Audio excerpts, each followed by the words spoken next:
heat of competition, the drama of the moment. This is TNT Sports.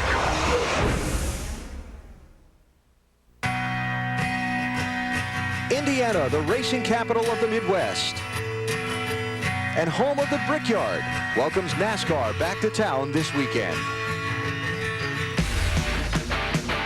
But tonight, it's all about racing at IRP as the Busch Series rolls in and gets set for some good old-fashioned Saturday night racing under the lights.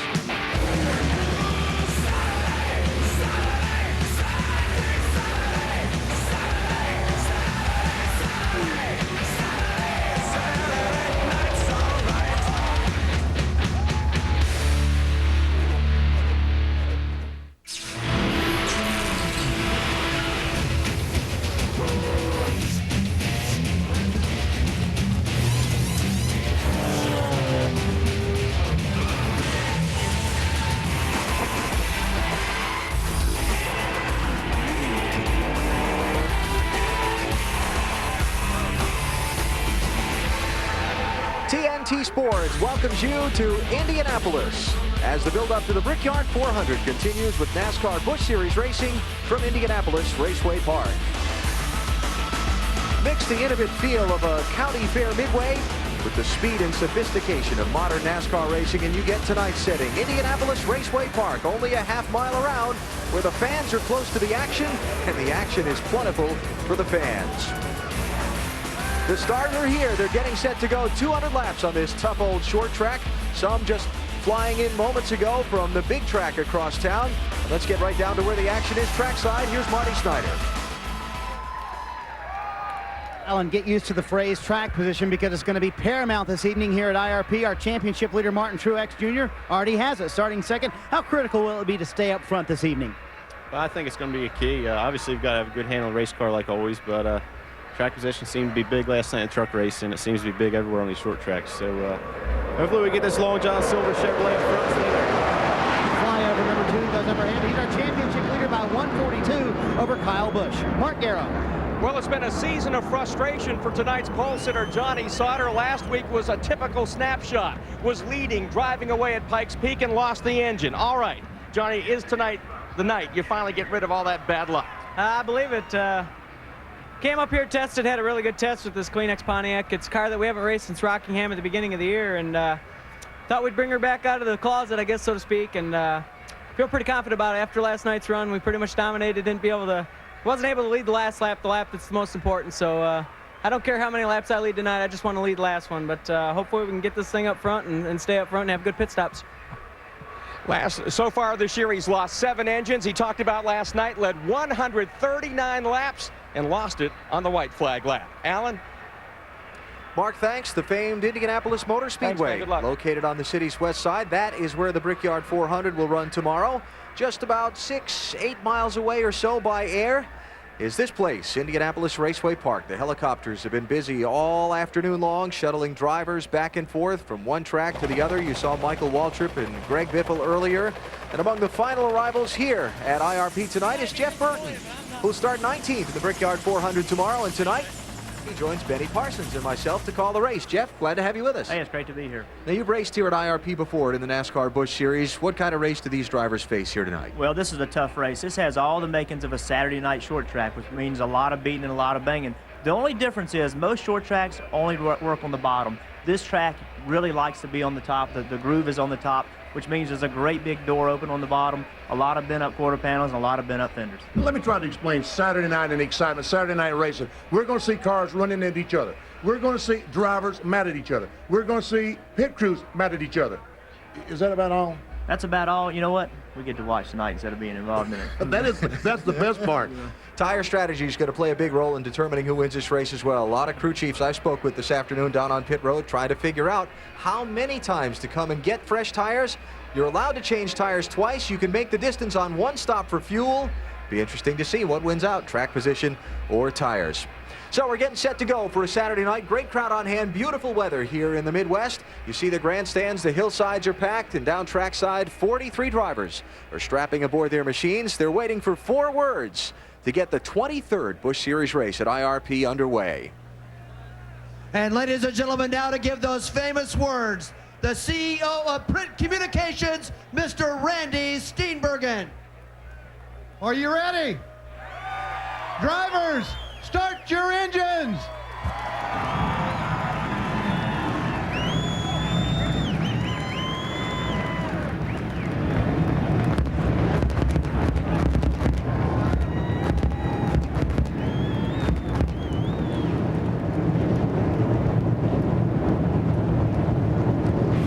Those are probably not the only sparks we'll see flying through the course of the night. 200 laps, as close as you can get short track racing is next. You're watching NASCAR on TNT.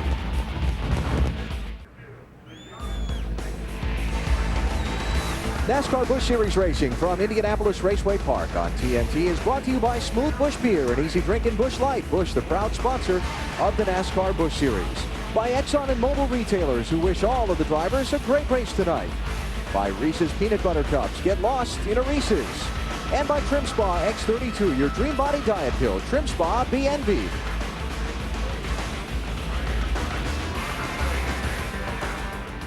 Starting field rolling off the pit lane at Indianapolis Raceway Park to begin their parade and pace laps before the green flag. Let's take a look at how they'll line up. Johnny Sauter with his second career Busch Series pole position, leading row 1 with championship leader Martin Truex Jr. alongside. Reed Sorensen in row 2, the first Busch Series car for Chip Ganassi Racing. There's Greg Biffle, winner last weekend at Pikes Peak International Raceway, coming from row 4 with Kyle Busch, second in points, but has had about a bad month and a half. Needs to turn it around tonight. Bobby Hamilton Sr. back in the inside of row 7 in the 1 car. Mike Bliss driving for Joe Gibbs, row 8. Tim Fedowa, great second place finish in New Hampshire a couple of weeks ago, is in row 9. Aaron Fike driving the 43 car. You're going to see a lot of new names in the field tonight. Fike is one of them. Lowell Bennett, another one. Robbie Gordon back in 25th position. And Paul Bernard driving for DEI. Shelby Howard, second car for the Renzi Motorsports team that fields Bobby Hamilton Jr.'s effort. And now we get back to the final drivers who qualified on time. Tyler Walker, Stan Boyd in row 18, and the drivers in row 19 also in on time. Shane Wallace with the final spot in the field there. And then the provisional starters. Steve Grissom will take the past champions provisional. And there you go. Pace car, huh? Ford GT40. Nice.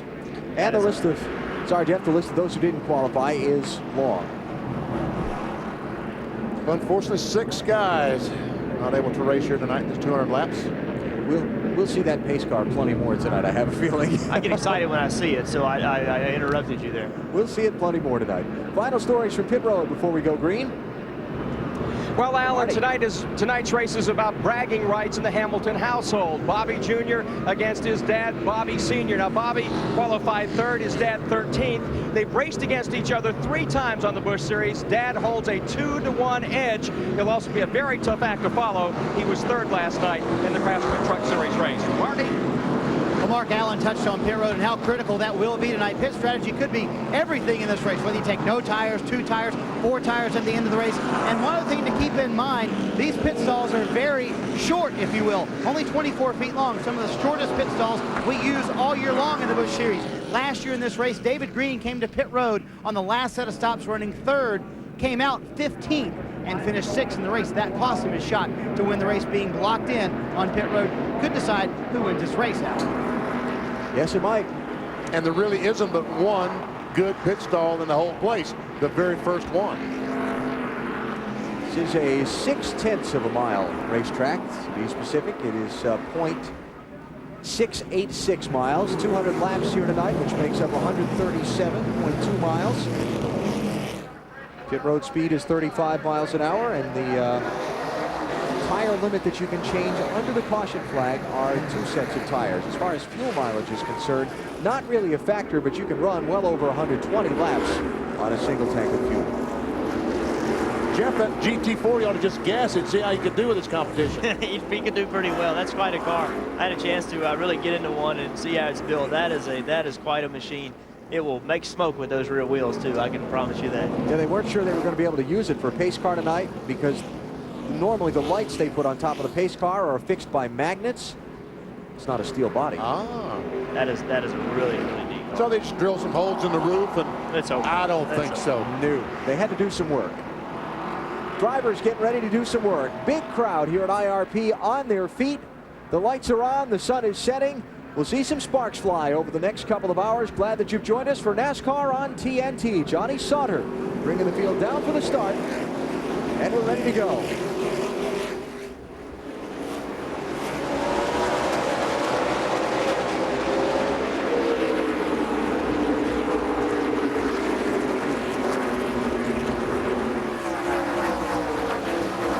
Pretty wide there.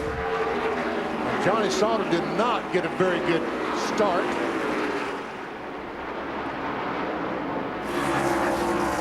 So Martin Truex will lead that first lap.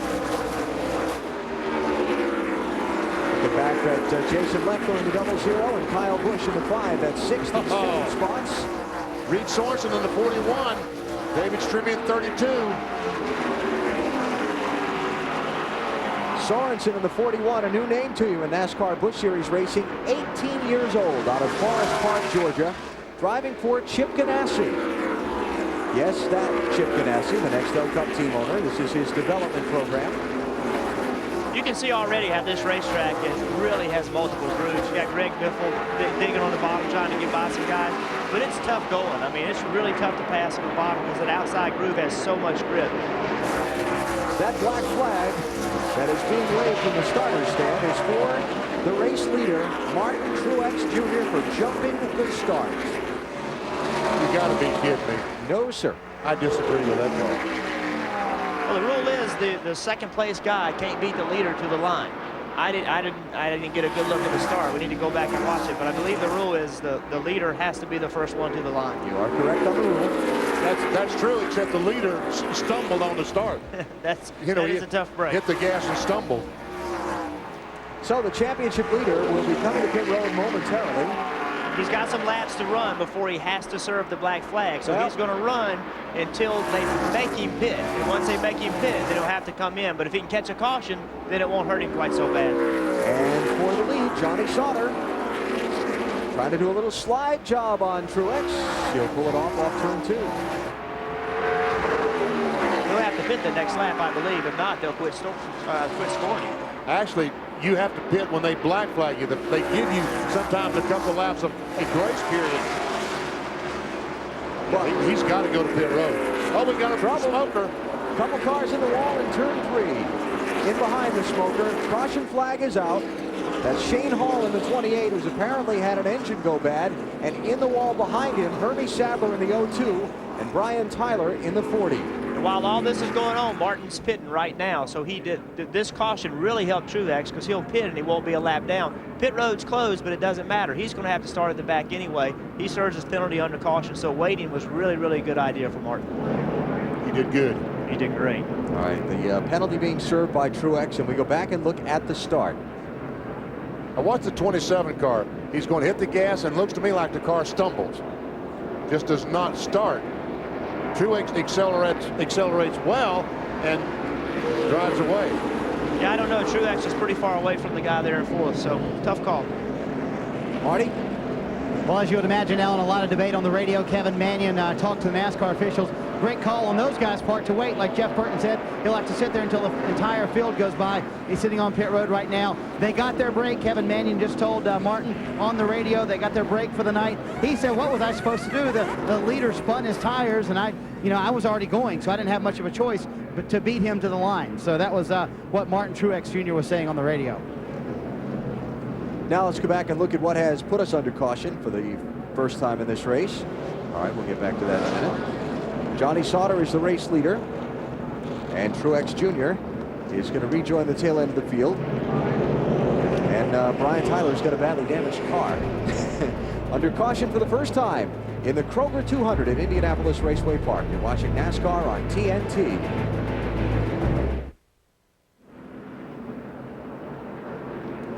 NASCAR on TNT is live at Indianapolis Raceway Park, where the NASCAR Busch Series 200 lapper is under caution for the first time.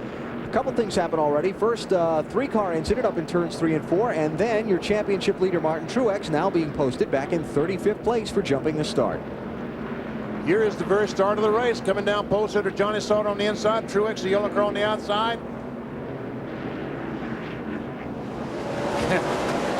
I don't know. It looked like to me the 27 car started.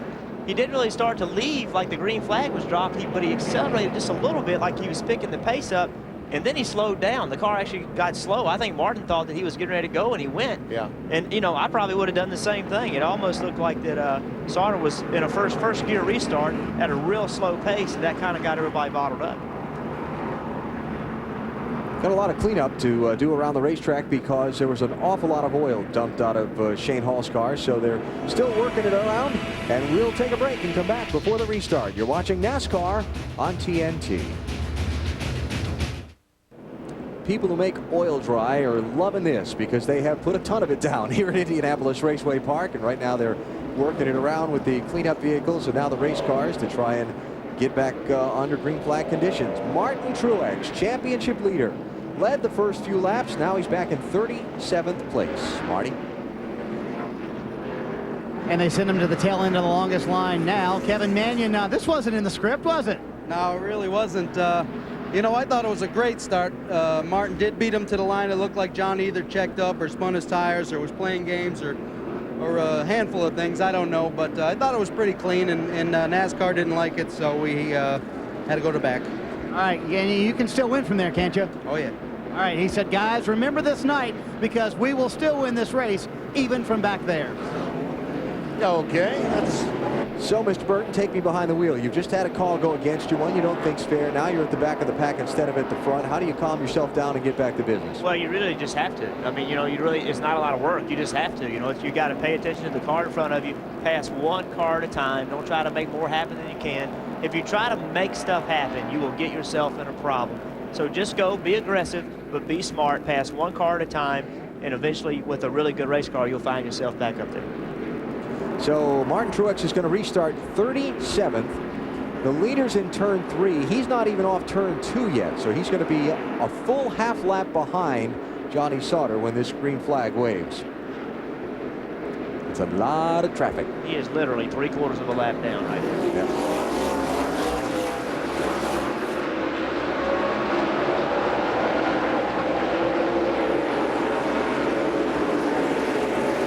We got the cloud of dust. All we need is the hi-ho silver. You want to give us one? No, thanks. I hope next time by there will not be a cloud of dust. David Streaming at 32, trying to get by Jason Leffler in double zero. It's for 4th place. Shane Meal in 38, replacing Casey Kane here at IRP this week. Letting Casey Kane concentrate on the Brickyard 400 tomorrow. Michael Waltrip there in the 99 trying to move forward. Michael's been shuttling back and forth from here to Indianapolis Motor Speedway all day. He did all the practicing, both tracks, qualified both tracks. Now he's racing here tonight. He's currently in 10th position, so not too bad for Michael. That's a lot of work going back and forth from a Busch car to a Cup car, and it makes it even worse having to go from helicopter to get from one to the other. It really is a taxing day. It's to run well and also have to go back and forth says a whole lot about you. And Michael last night ran the NASCAR Craftsman Truck Series here at IRP. A couple of drivers involved in the accident. Back at lap number 8, they brought out the first caution. Mark Darrell. Right now I'm with Hermie Sadler. He's smiling, but it's been a disastrous weekend for him. You wanted to make the big show, didn't. You came here tonight and wrecked. What happened? Well, it has been a long weekend. We had a throttle hang over the Brickyard and wrecked our primary car over there, and I was late getting over here, so I hurt our practice time a little bit, but we had a real good car, and I think the 28 car blew up in front of us, and I was stopped waiting for the smoke to clear, and somebody slid into us, but you race long enough, you have weekends like that. But I'm thankful for the opportunity because I do need to thank East Tennessee Trailers for helping me out this weekend. So everybody please go to ettrailers.com and buy a trailer so I can race next week. I appreciate it. On board Mike Bliss. 20 cars at 11th spot. Tell you what, he's watching a pretty good battle between David Green and Michael Waltrip. Both of those guys are from Owensboro, Kentucky, so they know each other really well. Hoping not to get to know each other better right now. They won't get too close. And this goes back to what you talked about in the opening of our broadcast, Jeff. The outside lane is the faster way around here, which leaves that inside door open, and it's awfully tempting. I suspect if Michael ever gets by David, he'll go on and leave him some. He looks faster than me. You can see right there, when he thought that he had the 37 cleared, he just went all the way to the top to put David in a position where he just had to lift. Getting around that guy and making that pass feels so good. Now you got to go do it again. It'll take you another 10 laps to pass the next guy. And in racing terms, we call that the slide job, when you drive down the corner, just drift up in front of that car behind you. Jack Bliss is going to try to do the same thing. You know what? Michael's not driving away from David Green like I thought he would. Yeah, he's really not. One thing I've noticed about David's cars this year, it seems like the longer David Green and his team run during the race, the better their car gets. It seems like at the start of the races, they're not quite as good, but by the time the race is over, you better watch them. Here's Scott's on the move. Greg Biffle in the 60 car. He just passed David Stremme to pick up 5th place a couple of laps ago. He's already all over the back bumper of Jason Leffler for 4th spot. He started 7th, but I think he fell back a couple of spots on the start. And Jason's in a backup car, and the car directly ahead of him is a backup car also. How about Greg Biffle, Marty? And this is his kind of racetrack. He's won here in the Truck Series, also won here in the Busch Series in this very car in 2002. He said, tonight we're set up to be very, very loose in qualifying because this track is going to get tighter the longer we run. He said, I think we'll be pretty good early on, but we have to adjust this race car the further we go. A lot of adjustability in the 60 car tonight, but Greg said, we have a real shot to win this thing. Same car he won with here in 2002. Average finish for Greg Biffle in 2 NASCAR Busch Series starts at Indianapolis Raceway Park, 1.5. Finished 1st and finished 2nd. It's hard to get a lot better than that, isn't it? It's pretty good. I'm going to tell you something. Greg Biffle and that 60 team, they run well every week. Brad Perry is screwing that team, and I mean, they really are fast every week. And they're much like David Green. The longer the race goes, the better that team gets.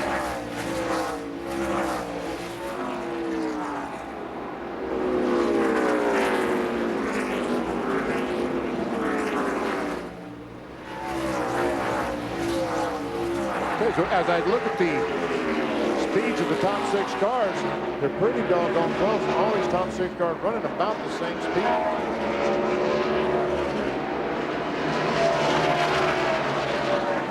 So this is the race for 4th and 5th places. And by the way, Benny mentioned a backup car. Jeff mentioned a backup car for the 00 for Leffler. It was a practice crash before qualifying.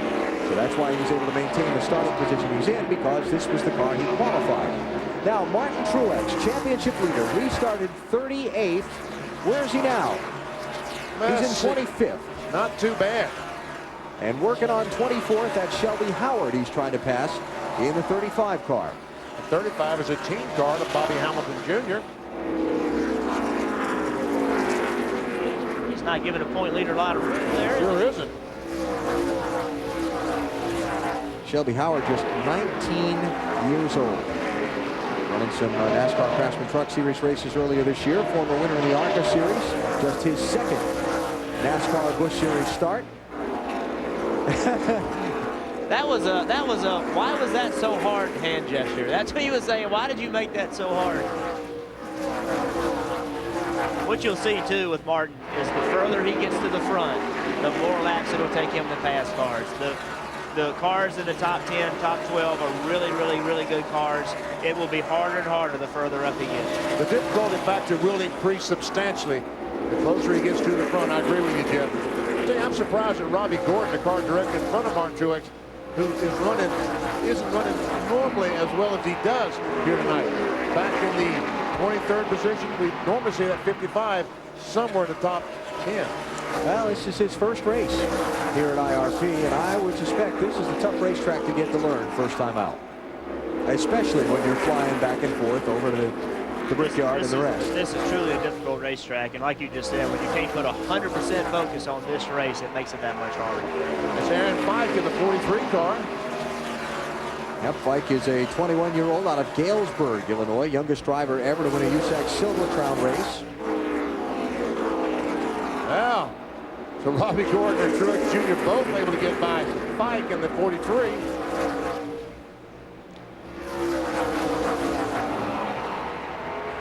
Robbie looks loose. Looks like his car's real loose getting off the corner. There's your leader, Johnny Sauter. Nothing changed up front, except he's put a little ground on second place Bobby Hamilton Jr. Just under 2 seconds, the advantage from Indianapolis Raceway Park. You're watching NASCAR on TNT. The 23rd race for the NASCAR Busch Series at Indianapolis Raceway Park underway tonight, live on TNT. You're looking at the race leader, Johnny Sauter.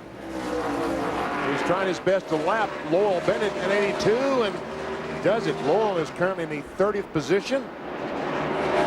I'm assuming, since the official statisticians say that Martin Truex has not led this race, that because he was black flagged, any of those laps that he led and the bonus points for leading a lap have been taken away. Well, that's terrible. So be it. So Johnny Sauter leads Bobby Hamilton by a second and a third in some pretty heavy lap traffic. He just went by Tyler Walker in the 74. He has put Blake Feast in the 87 lap down, and he has lapped up to 28th place at this point. Sauter's had a big couple of days so far here at IRP. Last night in the NASCAR Craftsman Truck Series race here, he dominated and almost won. This is the last lap. White flag is in the air. Chad Chaffin, the 18, goes by on the outside, wins. Sauter has to finish second, has to settle for second. Set the whole thing up in proper perspective. Sauter did not stop on a very late race caution for tires, and everybody else on the lead lap did. He did a great job trying to hold them off, but just couldn't block them all on that last lap. Marty? Yeah, Alan, and Newt Moore was his crew chief last night in the Truck Series, also crew chief here in the NASCAR Busch Series tonight. He said, you know, I learned something last night. The winner of this race tonight will definitely have to pit twice. I thought you could win this race by only pitting one time, and they can make it on fuel just by stopping once. But he said, I've got to have those tires at the end of the race tonight. I would like to make that last stop around 70 laps to go, get 4 fresh tires, and then make my charge to the front. Well, somebody will definitely try to make it on one stop. Might not be Johnny Sauter, but someone will. See how the cautions fall. Good race for 6th going on behind Sauter. David Stremme in the 32 is trying to hold on to the spot. And he's got Jason Keller in 22 and Kyle Busch in the 5, kind of working him over. And I mean working him over. Keller's been underneath him about 6 times. Kyle Busch is taking the opportunity to jump to the outside, trying to get by Keller. And that's what's so difficult about this racetrack is that Keller is faster, but he can't make the pass. He can't clear him.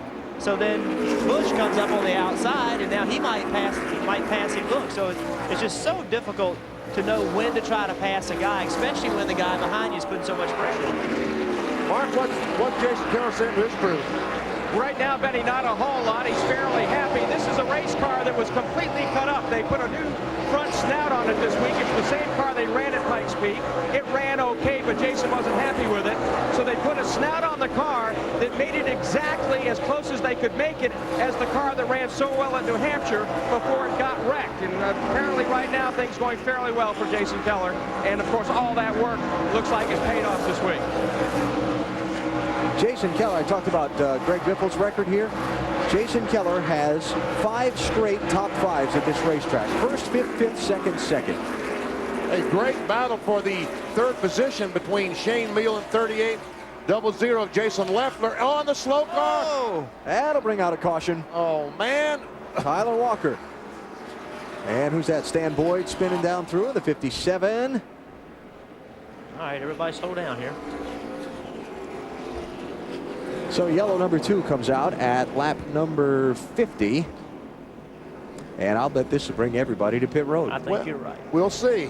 I think you'll see the leaders pit. There'll be some interesting calls on people that aren't in the front. They may decide to stay and try to make this a one-stop race. Mm-hmm. If they stop now, they definitely are going to have to stop twice.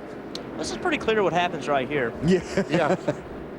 I mean, Shane Meal just goes in and runs in the back of the 74 and spins Tyler Walker around. Excuse me, you're in my way. And Lowell Bennett, 82, barely gets by. Never see the contact. They were lucky that just one car was involved. So, yellow flag, pace car, and here comes the field to the pit road entry on the backstretch. Although pit road is not open. It will be closed this time by. Now the question is, would Martin Truex and his guys decide not to pit here to get their track position? He's up to 20th place. I would say what would you do? I would pit. If it was me, I would pit. But strategy, track position is so important. But like we saw last night in the truck race, having fresh tires at the right time, that's what's important. Well, we'll see what happens here as the pit road should be open this next time by. You know, all the stars come out at night. You know who just stuck his face up in the window here? Brian Vickers. All right. Defending winner of this race. He's too young to be a star. He was making faces at you through the window, Burton, but you weren't paying any attention. I flew over here in the helicopter with him. We got off the helicopter, and the policeman put handcuffs on me. I don't know really? What'd you do? I don't know what that was. I think they thought I was Vickers. All right. Pit road is open. What's going to happen? Johnny Sauter, the leader. Bobby Hamilton Jr. second. Jason Leffler third. Shane Meal fourth. And Greg Biffle in fifth. All right. Johnny Sauter, he's not taking any chances tonight. He is going to make that pit stop, get those tires. So far, everybody on the lead lap back through the top 10, 11, 12, 13. Looks like everybody's going to be takers. Martin Truex is even in. So they're all going to come in here and make stops as they complete the 52nd lap of the race. Mark, go ahead. Mark, right now, Shane Meal brings the Great Clips Dodge in. He was loose off. They're going to have an air pressure adjustment, changing all 4 tires. They're also going to go down 1.5 rounds on the left rear jack bolt to try to help that loose off condition. They'll, of course, fill it up with Sunoco fuel and send him on his way. Marty?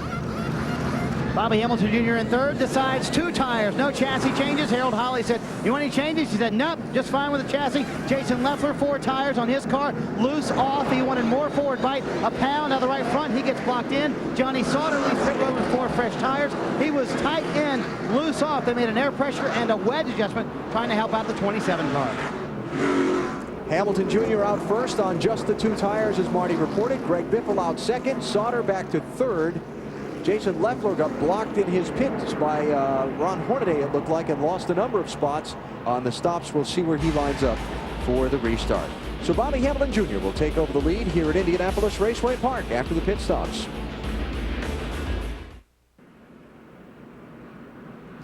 Back at Indianapolis Raceway Park, getting set for the restart. Okay, I correct myself, because somebody slipped by unnoticed. Ashton Lewis, the 46 car, decided not to pit, get the track position, so there he is in front. Hamilton Jr. with those 2 fresh tires right behind him. Greg Biffle with 4 tires, and Johnny Sauter, the top 4. Jason Keller will be 5th. So we got no tires, 2 tires, and 4 tires. We're getting ready to find out how important tires are. Okay. I don't know how well the no tires is going to last, because he wasn't one of the front-running cars beforehand, but the 2 tires, 4 tires between Hamilton Jr. and Biffle will be pretty interesting, because they both had very good race cars. Hamilton is going to drive underneath Ashton Lewis off turn 4. Looks like he's going to be able to take the lead. Not that lap. Computer says Ashton Lewis that lap. Now easily goes by coming off turn 2. And Biffle to follow suit in the 60. The interesting thing to me about the 2 tire stop for the 25 car, he's going to have to stop again. If he runs well with 2 tires, he's got to put 4 on the next time, no matter what. But if he runs well and he shows the whole rest of the field that you can run well on 2 tires, you will see people do top 2 when he's doing 4. So this move, when he was running second anyway, may end up coming back to hurt him. Jason Keller running 5th in the 22. Riding with him. That's a very good point, Jeff, because all those other crew chiefs obviously watching this very closely, putting the stopwatch on Bobby Hamilton. Ashton Lewis is all the way back to that 7th already. And for the lead, here comes Biffle. Looking inside of Hamilton Jr., not quite.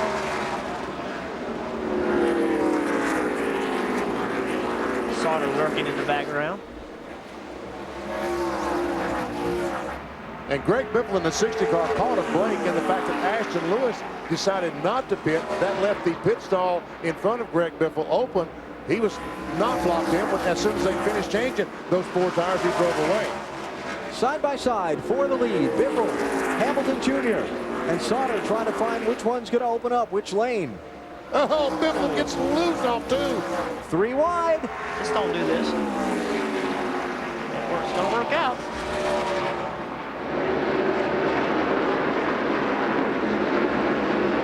How often do you see 3 wide on a half mile race? Not very. Biffle bailed out of there pretty quickly. He saw Sauter coming, and he fell up behind Hamilton Jr. in a hurry. Somebody had to err on the side of safety there. Yeah. So Sauter to second. Now he'll go to work on Hamilton Jr. for the race lead.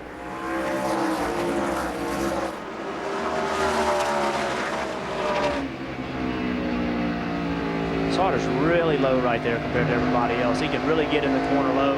Seems to take up a lot of ground getting in the corner. And he takes the lead. Now Biffle's going to try this again on the 25 car. And obviously Bobby Hamilton Jr. will not fight the 60 now nearly as hard as he did before because it's for second spot and not the lead. Biffle this time he easily gets by. So Hamilton Jr. shuffled back to third spot, Marty.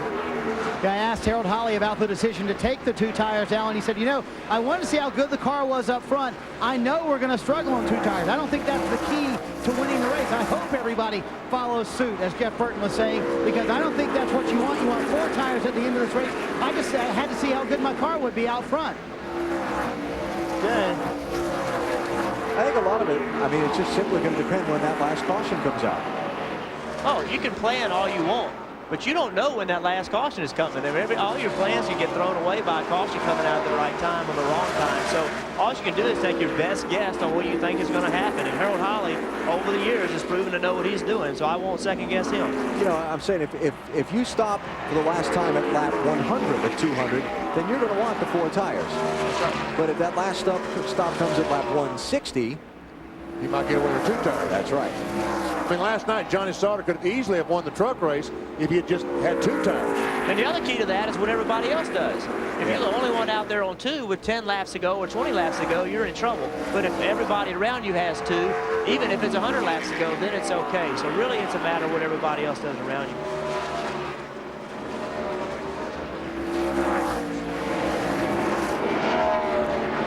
Looking back at Shane Neal in the 38, Marty talked about the pit road and how tight it was just before the start of the race. Well, let's show you what dropped Shane Neal all the way back in traffic on his pit stop. Makes a pit stop right behind the 4 car of Mike Wallace. We see Mike in the 4 come in right after, and he pulls in and blocks the 38. He has to back up. Then he hits the tire, Mike Wallace's right rear tire, as he's leaving. You could see him dump the clutch and spin the rear wheels. He tried to get the rear end to swing around so he could clear the 4, but the car just went straight. It really didn't swing, so he got stuck behind him. And the 4 car didn't do anything wrong. Right. He came in his pits. He had to stop where he had to stop. And it's just these pits are so small, that's all he could do. And Mike Wallace was one of the last cars on the lead lap at that point, which is why he was so late getting to his pit stall. And that's just the luck of where you pick your pits. Out in front, Johnny Sauter with a 1.1 second lead on Greg Biffle. Bobby Hamilton Jr., Jason Keller, and Mike Bliss round out your top 5. You're watching NASCAR on TNT. Tomorrow, we'll be just a few miles away from here at the 2.5-mile Indianapolis Motor Speedway. It's the 11th running of the Brickyard 400, presented on NBC by Exxon and Mobil retailers. We start with Discover Car Countdown to Green at 2 p.m. Eastern Time. I know we can't wait to call the race. Jeff Burton, you're going to start 19th in it. I'll bet you can't wait to drive in it. Yeah, what an honor to race at the Brickyard. And we've got a fast car too, so I'm excited about tomorrow. Johnny Sauter's got a fast car here at Indianapolis Raceway Park tonight, out in front of the Kroger 200 by 1 4/10 of a second. Sauter starting on the pole and leading the first 53 laps, gave up the top spot on a set of pit stops, took the lead back at lap 64. The 87 car that he just put a lap down, Blake Feast, is a Hendrick Motorsports development driver. He is driving the Joe Nemechek Nemco 87 car with his crew, but I watched this young man race at Kentucky Speedway back in May, and I believe he has a pretty good future in stock car racing. 22-year-old out of Saybrook, Illinois is his hometown. Won an ARCA race at Nashville back on April the 9th. How about our championship leader, Martin Truex, black flagged for jumping the initial start of the race. Fell as far back as 38th place at that point. Now he's worked his way back up to 12th. not too bad.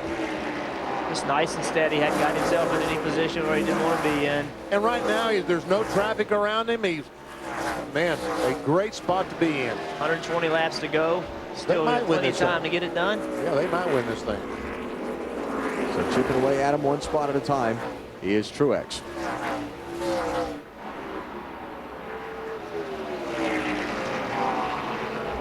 Just looking around some of the other running order. Michael Waltrip, there he is, running in 6th place. Michael started in 11th. Remember, he's been bouncing back and forth all day long between, well, actually yesterday and today, between here and the Indianapolis Motor Speedway. Michael is going to take the green flag for the Brickyard 400 tomorrow in 28th position. He's closed up on the back bumper of Jason Keller. Michael is currently in the 6th position, but there's Keller, Bobby Hamilton in the 25, and Mike Bliss in 20. So there's a terrific battle, 3rd, 4th, 5th, 6th.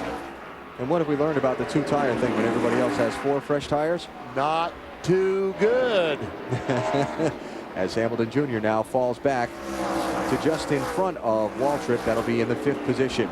Talk with Michael just before the start of the race tonight about why he's been shuttling back and forth between racetracks all weekend, and he talked with us about the importance of short track racing and just what a great racetrack this IRP facility is.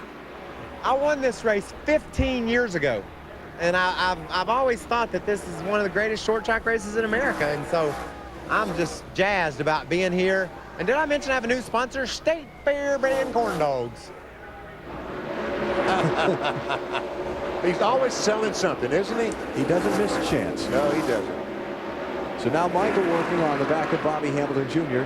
for the number 5 spot. 15 years ago, that would be 1989. And Michael was the victor here.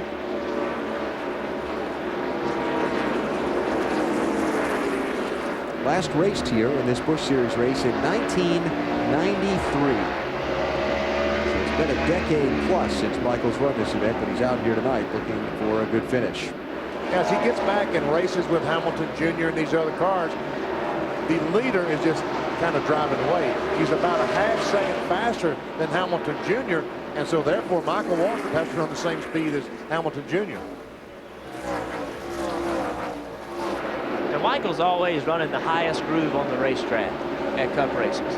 If you want to find the high groove, you just follow Michael. But here he's running the lowest groove. And that's not like Michael Waltrip to be running the lowest groove. He always up there against the wall. But that, at this track, is the place where nobody else is. Michael has a way of finding a place on racetracks to run and run fast where other people don't seem to want to go. And he really does a nice job of that in the Cup cars for sure. And he's running pretty well tonight as well. Johnny Sauter dominating tonight as he did the NASCAR Craftsman Truck Series race last night. He did not win that one. He's hoping for better luck here tonight at IRP.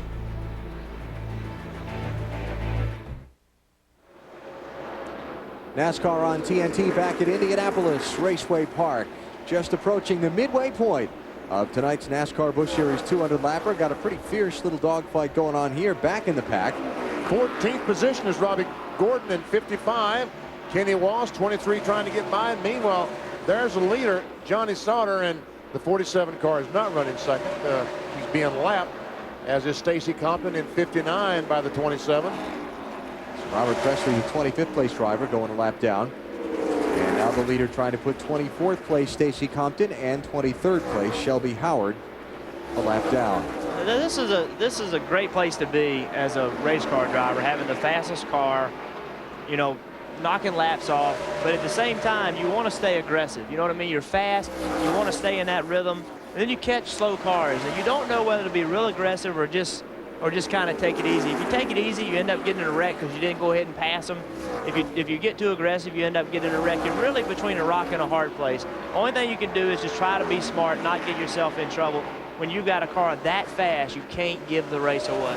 And it looks like that Sauter's car, the 27, is good enough that he can be patiently aggressive. Exactly. That's exactly what he needs to be able to do. Sauter about a year ago started really running well on these flat 1 mile, half-mile racetracks at Richmond in New Hampshire. He really last year really, really ran well, and that has just continued on into this year. They've found something that really makes that car turn, keeps the rear wheels hooked up.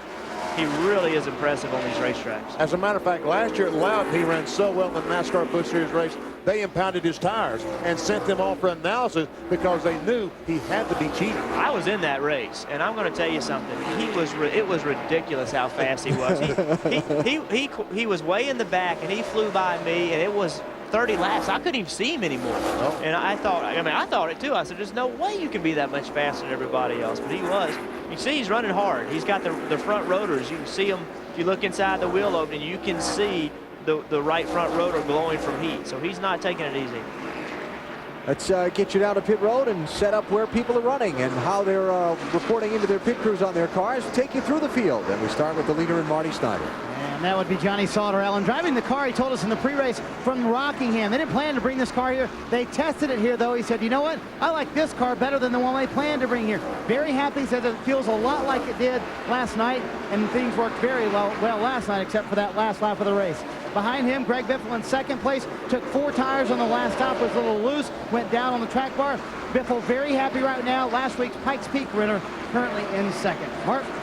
Well, Mike Bliss right now is running in the 3rd spot, but not very happy with his Rockwell Automation Monte Carlo. It's too loose on exit, still tight on entrance. The next stop, they're going to add a little bit of wedge and also make a track bar adjustment. He also reported earlier that he perhaps had a vibration in the brakes, but that may have gone away. Now looking at Jason Keller. Jason Keller right now, his car is tight, but coming off the center, it's a little bit loose. They're going to make an air pressure adjustment on that car the next time by. He started 12th. He's currently running in that 4th position. Let's go to Marty again.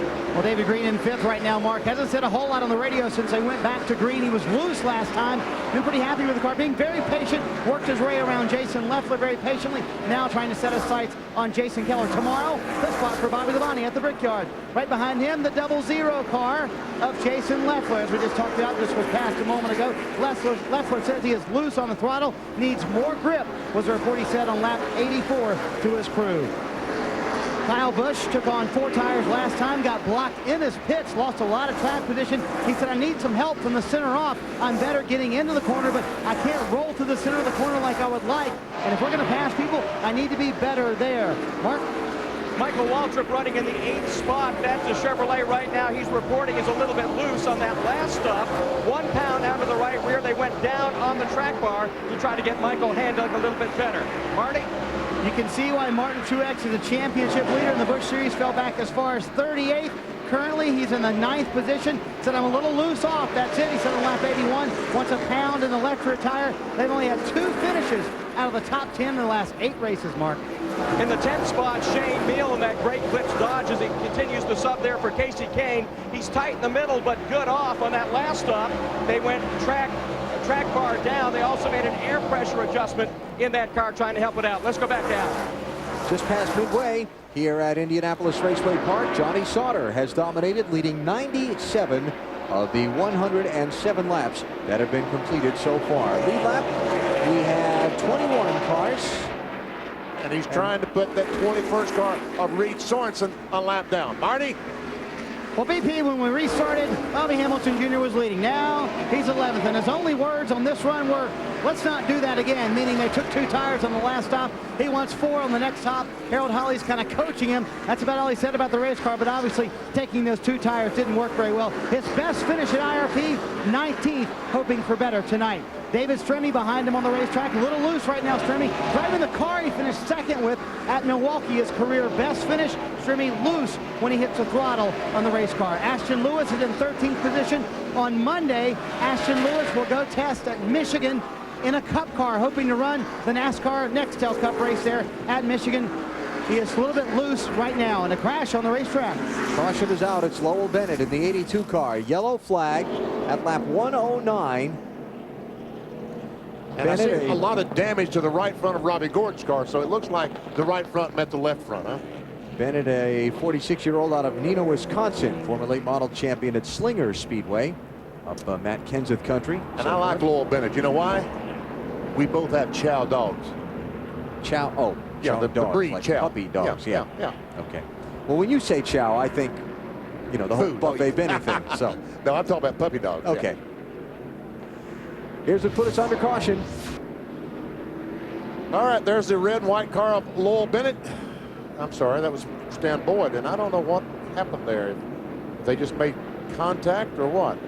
I'll tell you what happened right there. Is Go ahead. The 27 car was about 2 cars behind them, and it was time to go, or they were going to get lapped. So Robbie Gordon and all those guys, they just had to go. I mean, they were going hard to try to keep them getting lapped down. So excuse me, I'm coming through. Okay, now Alan and Jeff, as we watch the cars drive through, we're going to have pit road is open. Leaders stay out. The leaders stay out. What's up with this?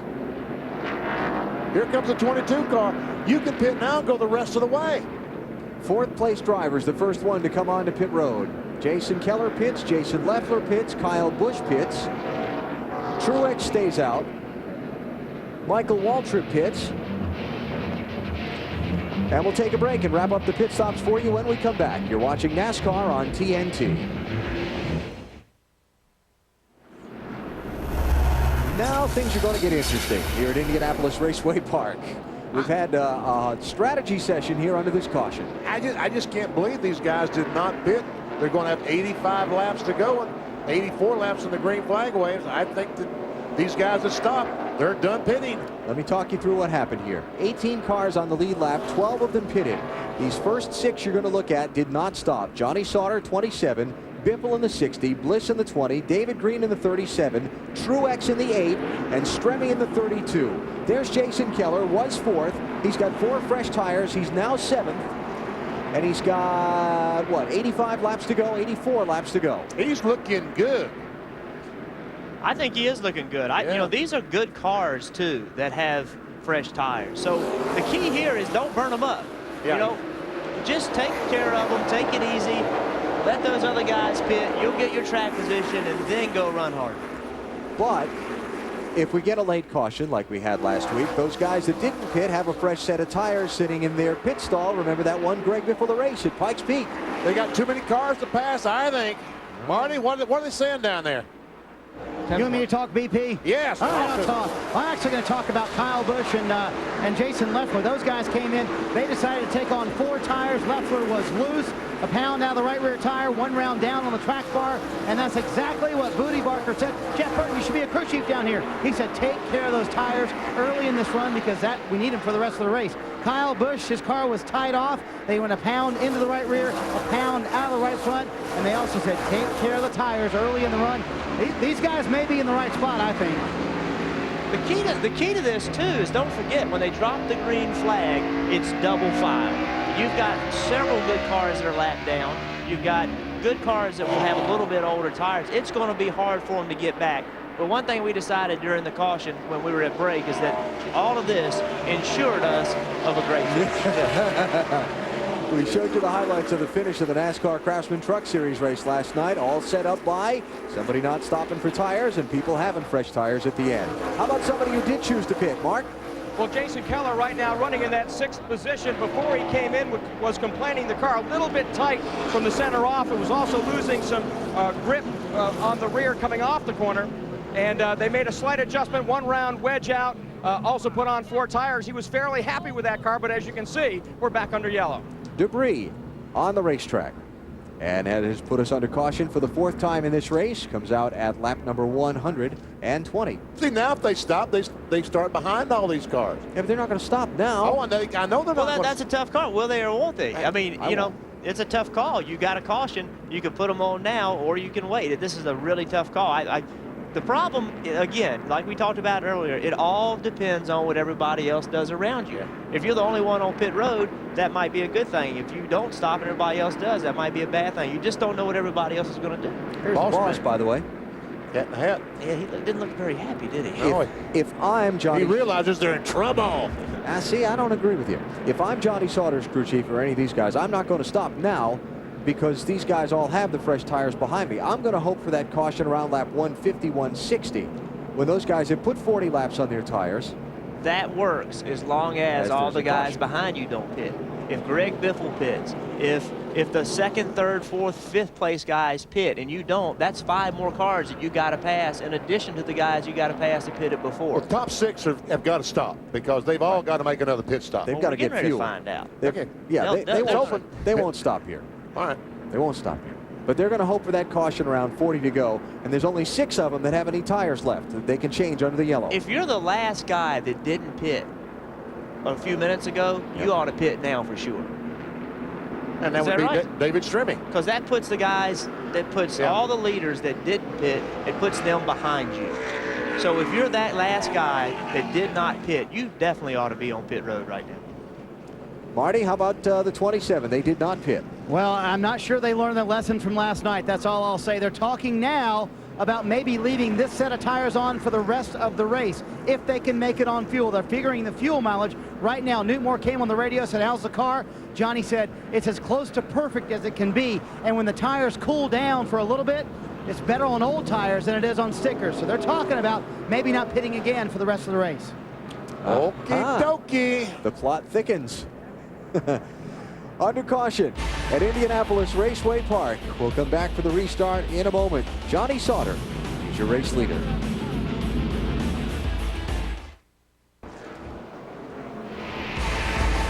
NASCAR racing from Indianapolis Raceway Park on TNT is brought to you by Miller High Life. To live simply, proudly, boldly, manly, this is the High Life.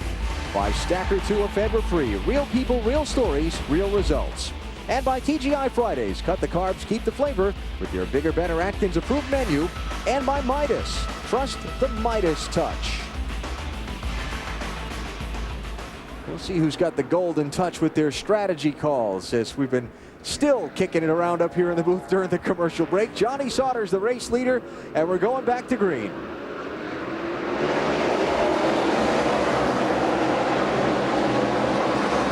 Well, the one thing that we know for sure, the 27 car is the class of the field. Yep. But we don't know if he can win because it may be that at the end of the race, other cars will have better tires than he has, or he may have better tires. He may be so far back in traffic, he can't work his way to the front. Time will tell. Johnny Sauter leads. Greg Biffle is second. Mike Bliss third. Fourth is David Green. Martin Truex is fifth. The rest of the top 10, Jason Keller, Kyle Busch, David Stremme, Shane Meal, and Michael Waltrip.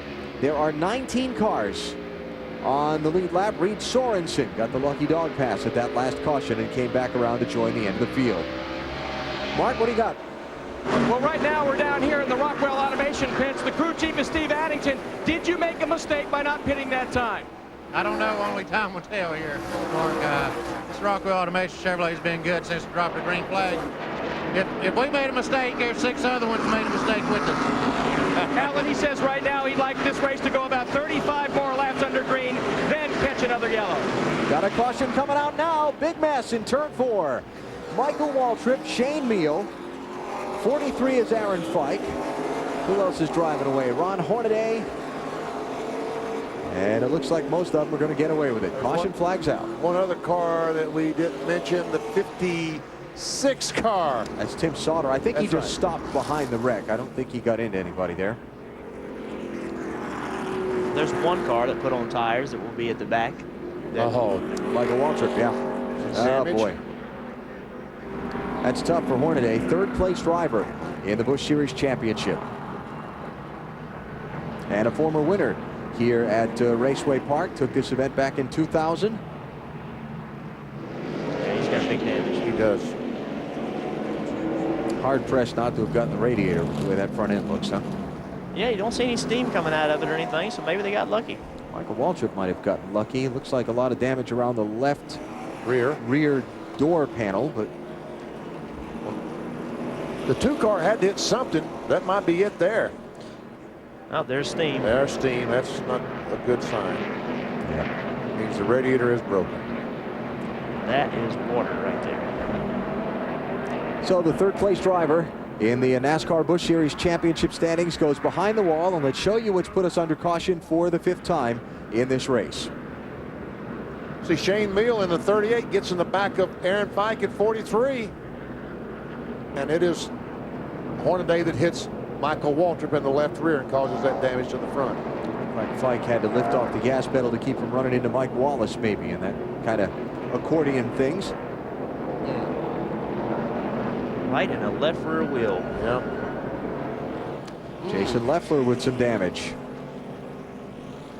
That bluish green that you see there, that's the padding that protects the driver from hitting the door bars. That's the back side of the padding. That's what that is. And Leffler, one of those guys who... oh, here we go. Here's the leader on pit road. 70 to go. Oh, boy. Biffle stayed out. The 37 stayed out. We're going to find out just how good this car is if he can work his way back to all these cars that stopped. And the championship leader, Martin Truex, also following Johnny Sauter in with 70 to go. Marty? Yeah, Alan, the decision was kind of Johnny Sauter's and Newt Moore's. He said, you know, let's do what we have to do. We could possibly chance it, possibly try to go to the end on fuel, but let's get 4 fresh tires here. They want no chassis changes. Johnny describes the chassis as perfect. He said, I know I can work my way back through the field. I'm confident of how good this race car is. You guys have done a great job all weekend. Let's make this the stop of the year. It'll be 4 tires. And again, no changes for the 27 car. So of the 6 cars that had not pitted the last time, 2 of them stayed out. The other 4 came in. David Green and Greg Biffle stayed out. The rest of them have come in and taken on their last set of tires they're allowed to change under the yellow. I don't know what those guys are waiting on. You know, being a crew chief's a tough job, isn't it? I tell you who's looking good right now. Who? Jason Keller. I think so, too. Jason Keller up to now what would be 3rd place, having made a pit stop already. We'll take a break from Indianapolis Raceway Park. We'll come back for the restart in a minute.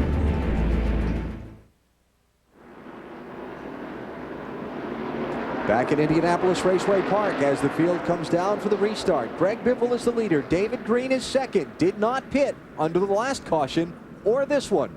Third is Jason Keller, first off pit road at lap 112. Johnny Sauter is 14th. Mike Bliss beat him off pit road on this set of stops. He is 13th. And we've got 65 laps to go. And the NASCAR Busch Series points leader, Martin Truex, came out 15th. Marty. BP, let's ask Brad Parrott exactly why you kept Greg Biffle out on the track. Well, it played in our hand last week in Pikes Peak, and we got to win these races. And we saw what happened last night with new tires. Charter team's doing an awesome job. We'll see what these tires will hand us, and we'll go on and get us a caution here in about 30 laps, hopefully, and maybe it'll play out like last week. You know, Greg's a smart driver, and we have a smart team with Jack Ralph's organization, and we're having fun. The answer is they will pit again. Put the 4 fresh tires on. They are 10 laps short on fuel. And trouble in turn 4. Michael Waltrip is around and into the outside wall, and the caution flag is out. Clint Boyer also around in the Richard Childress 21. Reese's car with some damage to the left rear and right rear and right front. The roof panel looks straight. Yeah, it didn't turn over anyway. The roof panel and the left door. Yeah. So the fabricators over there are looking at what they have to do on Monday. 6th caution flag of this race, and Michael's got some issues there. Check it out. See, I was watching the car, and I thought the car just all of a sudden spun around like it had a flat tire or something. Spun out, didn't it? Yeah, just spun out. And someone got in the back of 21. On board with the 21 car. Watch him get hit. Not sure who it was. Ran in the back off Clint Boyer.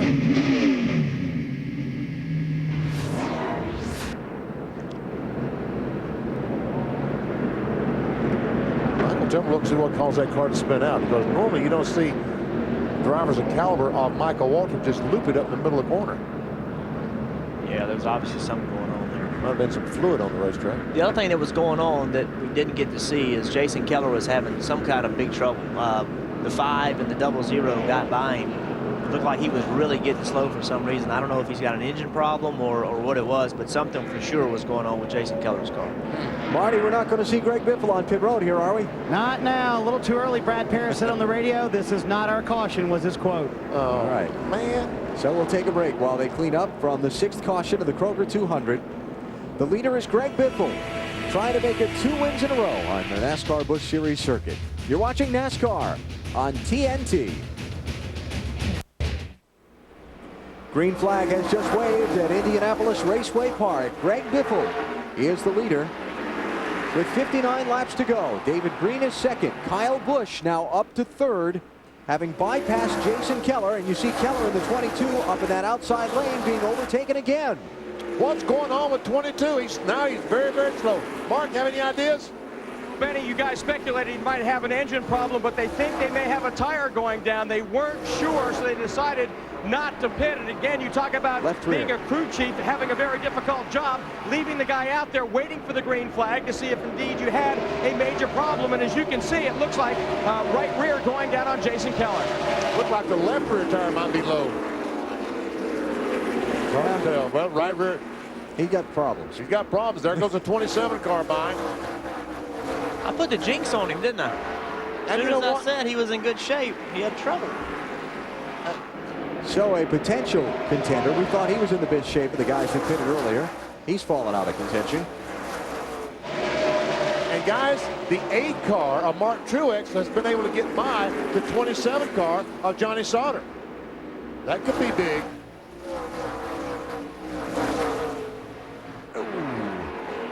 Jason's in a tough spot here. He knows if he pits, there's no way in the world he's going to win this race. And he's not even going to have a really good finish. So he's just trying to ride it out and hope and hope and hope. He will get to the point where he's got to pit no matter what in a little bit. But all he can do is just ride and hope he catches the caution. Michael Waltrip had been on pit road under the caution. He came back on pit road again under the green. And so Michael has fallen back, way back. Check out his running position. Michael's now in 26th place. And that a similar fate's going to befall Jason Keller here if he has to stop under the green flag. All right, here we go. Johnny Sauter. Now he's gotten back by the 8 car of Truex as he tries his best to get back to the front of the 12th position. Remember, the 20 in front of him, Mike Bliss, beat him off of pit road. 3 wide. And that 41 car doesn't have enough experience to realize he's got to back up. Both those cars go by Mike Wallace. That's Reed Sorensen in 41.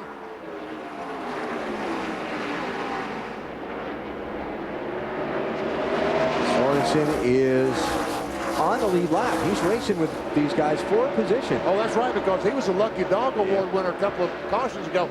And Jason Keller is on pit road. Coward, no. Sauter knows he has a good car, but he also knows he's got to pass these guys. He has a lot of people in front of him that he's got to get by. Not only the leaders, but the lap cars as well. So he's got to be real aggressive right now. He has no choice but to go after it.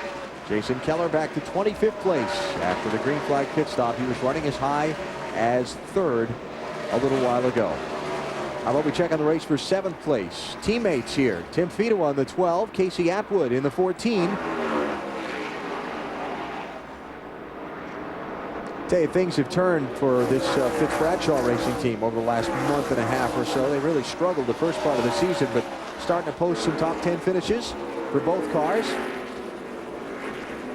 And good to see things going in a positive direction for them.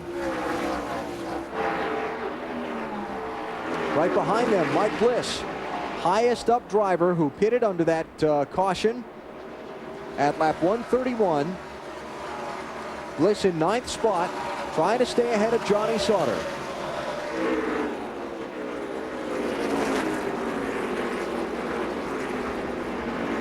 And you see the championship leader Martin Truex in the 8 in there as well. If you weren't with us for the beginning of our broadcast, Truex started on the outside of the front row, was black flagged for jumping the initial start, fell back to 38th place, worked his way back up inside the top 20. His team used a little strategy to get him up into the top 5.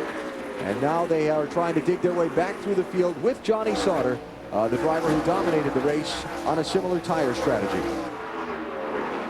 And right now Truex is in 11th position, the 8 car. Ron Hornaday, third-place driver in the championship behind the wall. Mark?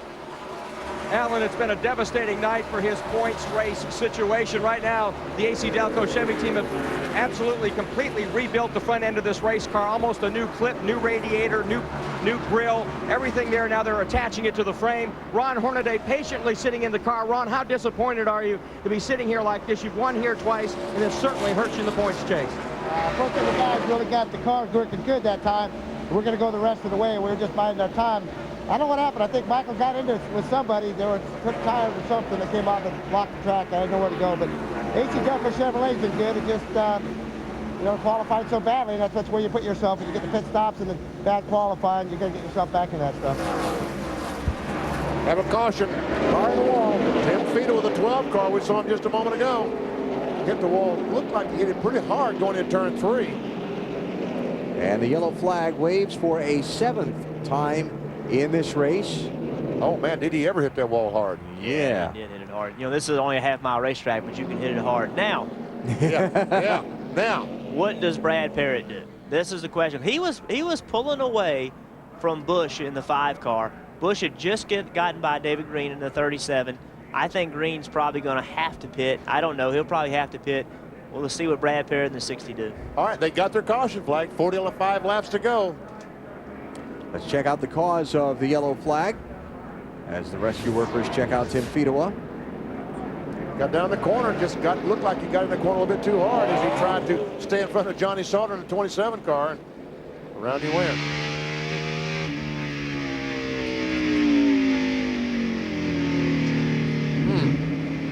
Clint Boyer looks up and sees trouble. Corner. Yeah, I'm just thinking about this. With the little progress that Sauter has made back through traffic, he's in 8th place. The guy that Biffle has to worry about now is Kyle Busch. Oh, yeah, that's right. Oh, here comes Biffle on pit road. Oh, man. And David Green. Got the other driver who didn't stop earlier. So with 43 laps to go, Biffle is going to give up the lead, and he's probably going to go back to 16th place. That's a lot of cars to pass. See if he can get it done. Okay, Marty. Don't you love all the strategy, Alan? Brad Parrott said this is what we want. They have 24 laps on their tires. I think this will give us an advantage. 4 tires. Here are the chassis adjustments. Half pound out of the right front, half pound into the right rear, half pound out of both left side tires. That means his car is a little bit too tight. He said don't fill it up all the way. Just about 3/4 full is all he wants. 4 tires. Quick stop for the 60 bunch. There's no use lugging around fuel they don't need. And so Biffle will rejoin at the tail end of the line because almost all of the lead lap cars did not pit. This is going to be interesting. We'll reset it for you when we come back, but the new leader at Indianapolis Raceway Park is Kyle Busch. You're watching the NASCAR Busch Series on TNT. Kyle Busch leads the field to the restart at Indianapolis Raceway Park with 40 laps to go. Greg Biffle is going to take the green flag back in 15th place. Well, with the double file restart, that means actually he started in 30th. It's a long way to go, that's for sure. A lot of cars to pass. 18 cars on the lead lap. Kyle Busch the leader in the 5. The 11 is Paul Menard. He is the first car 1 lap down in 19th place. 00 Jason Leffler, torn up door panel and all, is the 2nd place runner.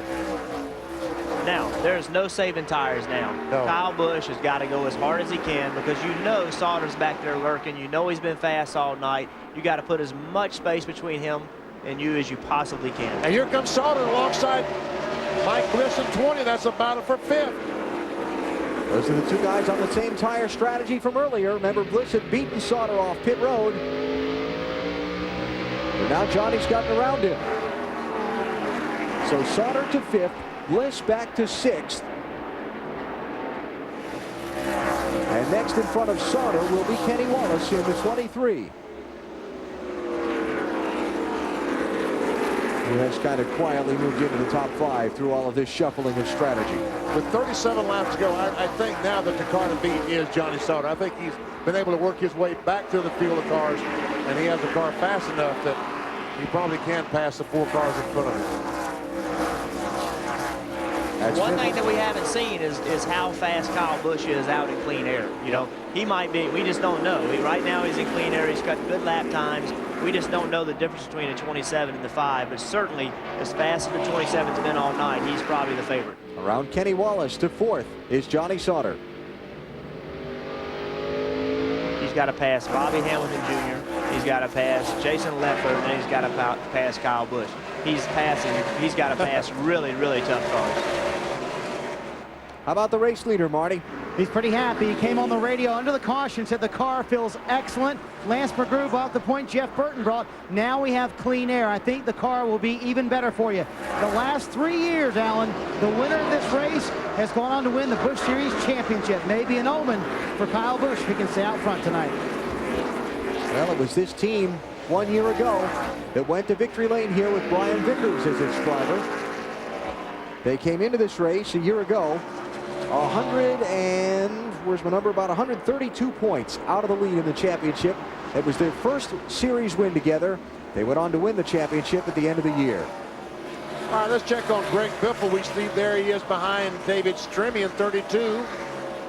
Biffle is trying to take over the 9th position with those fresh tires, and looks like he's going to be able to do it.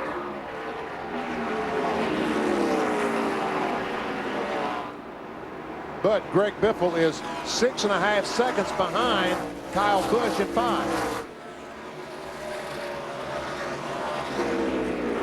Biffle needs to get a bunch of cars, have a caution to let him close back up on the leader, and then regroup and go back at it with enough laps left to do something about it. Sauter goes by Bobby Hamilton Jr., goes into 3rd. He's less than 3 seconds behind the leader, Kyle Busch. It's a pretty clean racetrack between him and Kyle, too. There's only 1 lap car in between them, and of course the 2nd place car. So things are working out pretty good for Sauter right now.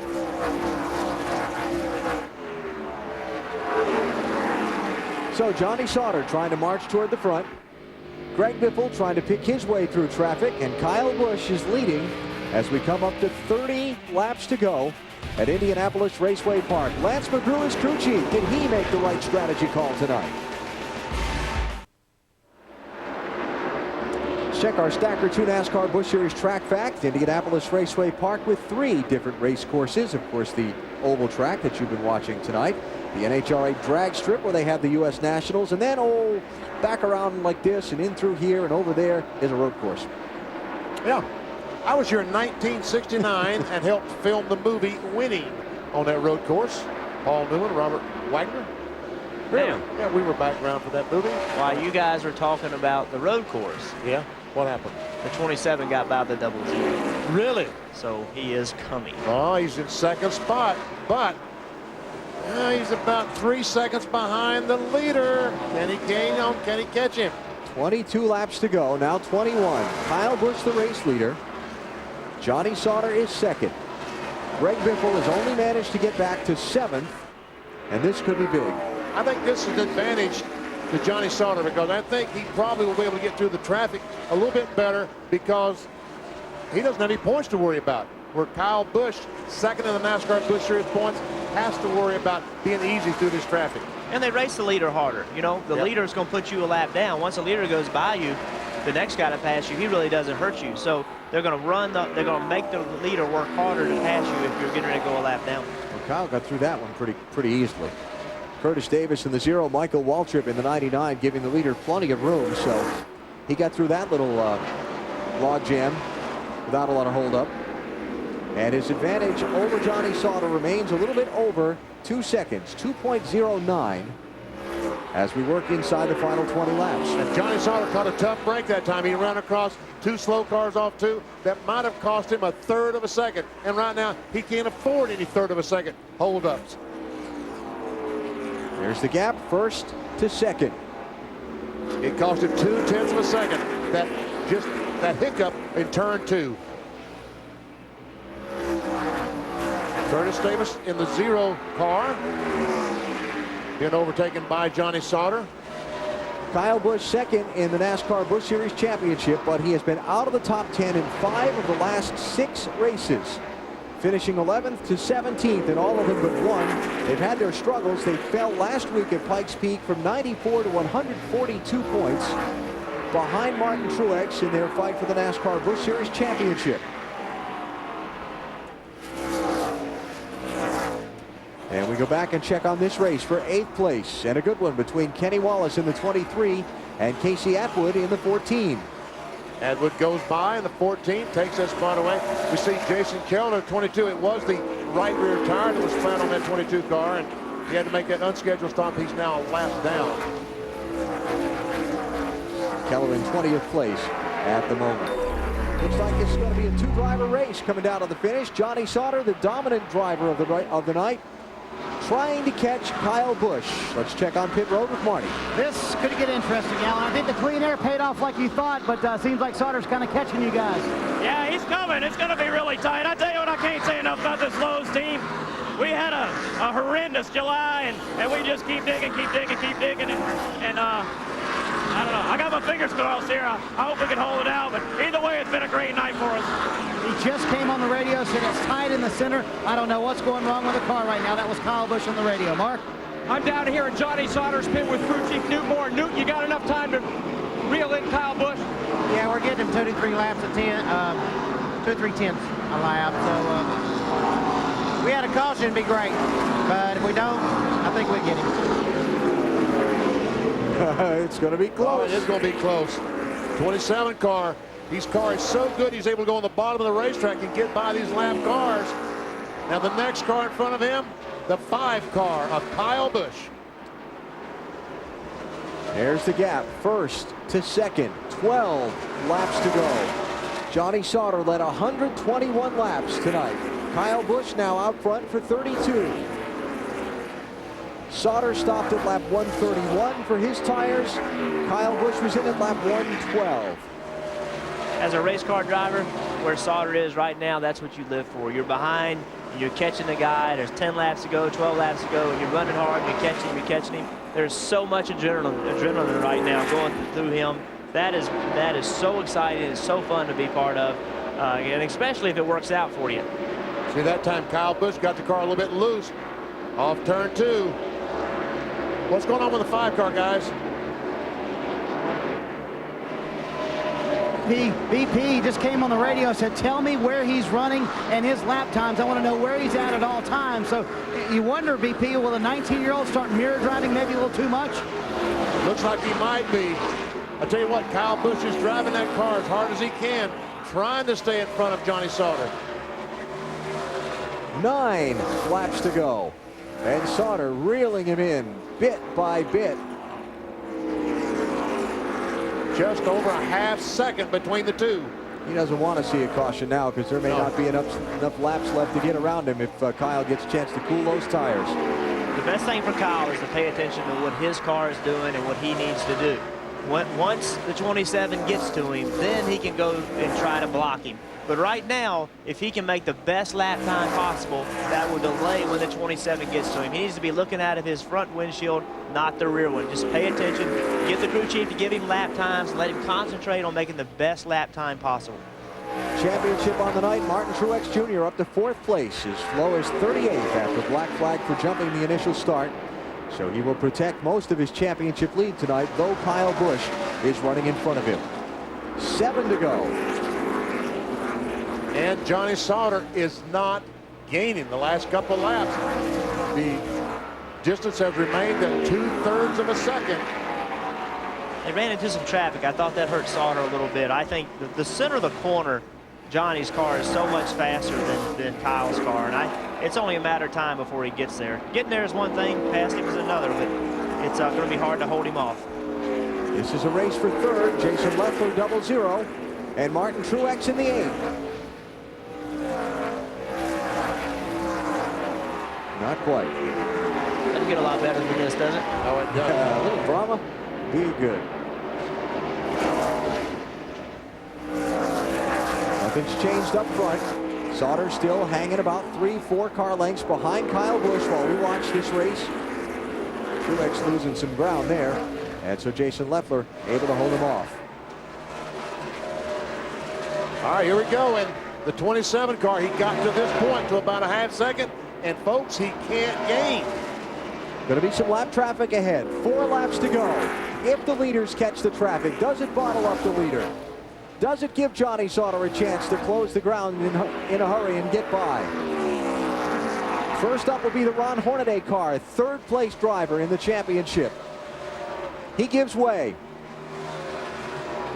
Kyle's car looks like it really started to run better. It looks like it really launches off the corner now, where he was struggling before.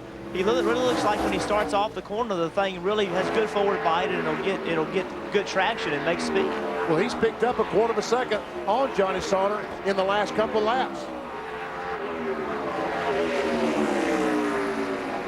And all of a sudden, Martin Truex has fallen off the pace. What's up there? Hey, came on the radio, said something's wrong. I think the motor's starting to go south. They said hang on to it, try and make it live to the end of the race. All right. Coming to the white flag. Kyle Busch closing on lap traffic. Johnny Sauter not able to close on him yet. A final lap coming up at Indianapolis Raceway Park. White flag is out.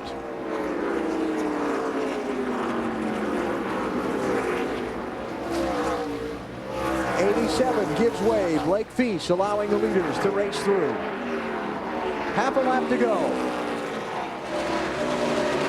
1 year ago, this Hendrick Motorsports team got a win at IRP with Brian Vickers. They went on to win the championship. Tonight, it's Kyle Busch with his 4th win of 2004 as he takes the Kroger 200 just about 3 car lengths ahead of Johnny Sauter. Wow. Great race. Greg Biffle only able to get back to 5th position after the late strategy call. And about a month and a half of tough weekends turn around tonight here in Indianapolis for Kyle Busch and the Hendrick Motorsports team. What a job. We wondered if Johnny Sauter staying out would be able to pass all those cars after he finally made that pit stop. He was able to get by all of them but one. It's a long way to go in a place like this where it's hard to pass. I believe we have, instead of a Young Guns burnout, Kyle Busch is going to do a Terry Labonte-esque victory lap here. Ooh. Mark? Well, we're down here with a couple of very happy people in the Lowe's Chevrolet pit. Lance McGrew, the crew chief for Kyle Busch. What do you think of those closing laps? Awesome. I don't know what happened to the car. It started going away there the last few laps, and he got awful nervous, and we just kept trying to calm him down. But I lost the one in the pits for us last week, I think, and we definitely hopefully made up for it this week. Rick, it's good to have you back at the racetrack. I know it's been a tough couple of past weeks for you. How does it feel to be able at least to smile a little bit about this win? You know, I'll say hello to my mom back home, and this is the first race since my dad passed away and my aunt a couple of weeks ago, and we'll dedicate this one to Pop and thank the Lowe's guys. Kyle, this guy made a great call. So I want to thank everybody, all the fans, been so good to our family, and we lost a great part of our heart, but, you know, he's here with us now. Thanks, Rick. Alan? Hey, that's pretty impressive to do a flying burnout like that when you got one arm out the window holding the checkered flag. I'm impressed. That's some car control there. So as Kyle begins to get unbuckled in victory lane, we'll hear from him in just a minute. First, our Trim Spa Be Envied moment, and that's going to be for Martin Truex for coming back from 38th place to get a 4th place finish out of the night and protect most all of his lead in the NASCAR Busch Series Championship. We'll hear from the winner and some of the other top finishers when we come back in just a minute. Kyle Busch has won at Indianapolis Raceway Park. We'll hear from him next on TNT. Another good one tonight at Indianapolis Raceway Park. And now for our Reese's Victory Lane interview. Marty Snijders with Kyle Busch. And it's a happy victory lane, Alan. 19-year-old Kyle Busch gets out and does a little celebrating. Imagine that. And douses the crew with a little beverage. A hug from car owner Rick Hendrick. How worried were you about that car behind you, Johnny Sauter? You said you want to know where he was. Were you mirror driving or were you driving out of the windshield? Well, I wouldn't lie to you. I was worried about where he was and if he was catching us or not, but I looked up in the mirror and I saw him catching, so I started looking at the racetrack and I started pulling away. That's what you get. Johnny Sauter, he should have won 2 races in a row this weekend, but that's to these Lowe's guys back here, man. They made it possible, and they won here last year. all they did was change the driver, so we had to do it again. You came on the radio with about 20 to go, said this car has gotten tight. I don't know what's wrong with it. Were you worried at that point? I wasn't rotating in the center the way I needed to anymore, but you know, I've changed my line a little bit, and I also gotten clean air out in the lead, and that's what really helped. It made this pin the nose, and you know, I want to thank Shopback, Pella Windows, Gladiator Garage Works, and of course all the other associates that are on board with us. It's been awesome, and I wish we could have got Briggs and Stratton one more last win, but we'll get them. We're not worried yet. Talk about the month of July for this race team. So difficult. You lost 132. It's over, yeah. Yeah, but you lost 132 points in 5 races. How did you guys keep your composure? We just had to throw everything behind us, you know. I mean, it was really a tough stretch for us because we were always, you know, like, man, when are we going to get out of this slump? But, you know, we won at Kentucky, but we also wrecked one that weekend, and then we just had 5, 4, whatever bad finishes in a row. And, you know, here we are back at IRP with a win, so hopefully we can go on to next week. I don't even know where we're going, but hopefully we can get a top 5 there. Doesn't really matter at this point, does it? Because he's in victory lane. Last year it was Brian Vickers. This year Kyle Busch, but same result. 5-car in victory lane at IRP. Mark? Well, Marty, I'm with the guy he is chasing for that championship, Martin Truex Jr. Martin, first talk about what happened at the beginning of the race, what you thought about NASCAR's call, and what does it say about this race team to fight back for a 4th place finish? Well, first off, you know, the green flag, I thought when the green flag was out, you're supposed to go, you know.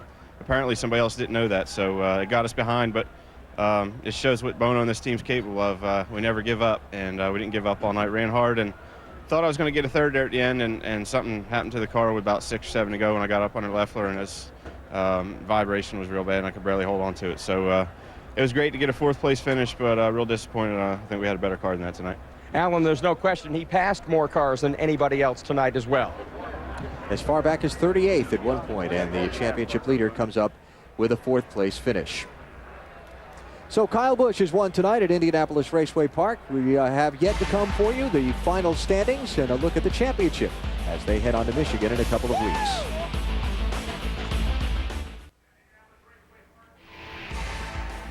NASCAR Busch Series racing from Indianapolis Raceway Park on TNT, brought to you by Pizza Hut. Rip, dip, tear, and share your way to family fun with the Twisted Crust Pizza from Pizza Hut. Gather around the good stuff. By new Castrol GTX Startup Motor Oil. By Advil Liquid Gels. They rush liquid relief where it hurts. Advil Liquid Gels, liquid fast.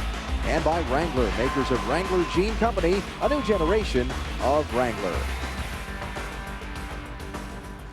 Kyle Busch has won tonight, outrunning Johnny Sauter over the final laps here at Indianapolis Raceway Park. Let's hear from tonight's runner-up with Mark.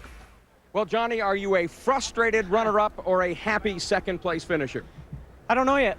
Good news is Carl Wagner and everybody did a great job in the motor shop this week, and motor held together for us. We dominated all night. I thought we made the right calls in the pits with our Clean X Pontiac, and versus last night, I think we made the wrong decision not taking tires, but nonetheless, we finished runner-up both times, and it's a good run. I mean, those guys have worked really hard at Bruco Motorsports in the pits, and they've been practicing pit stops. We struggled a little bit earlier in the year, and I gave them all I had tonight. We just didn't have enough time. That last set of tires was a little bit too tight, and I just could not get the run that I needed. And hats off to Kyle Busch. He did a great job. I just want to thank all our sponsors, United States Postal Service. Marshall's on the rear quarter panels this week. Alan, he could have won 2 nights in a row. Instead, again, he gets a pair of runner-ups. I think if you'd have told him coming into the weekend you'd finish 2nd 2 nights in a row on 2 nights of racing, he'd have been okay with that. The way things turned out, probably a little disappointed. And we check the final results of tonight's Kroger 200. I think Greg Biff was able to get back to the 5th position after making that late pit stop. Top 10 for Kenny Wallace. Nice top 10 for Casey Atwood as well. You see 18 cars on the lead lap. Stacy Compton, the last car. Reed Sorensen in his first race for Chip Ganassi finishes 13th. And a little deeper on, some of the drivers that had trouble. Michael Waltrip running in the top 10 earlier, wound up finishing 3 laps down. And we see Jeff Fuller back in 39th. Tina Gordon will finish 40th. Tim Fiedel at that hard crash, 34th. And Herbie Sadler will get 43rd as first out of the race involved in an early crash. Championship standings now as the NASCAR Busch Series heads into an off weekend next weekend. Then it's on to Michigan International Speedway in 2 weeks. It is a 117-point lead for Martin Truex Jr. over Kyle Busch.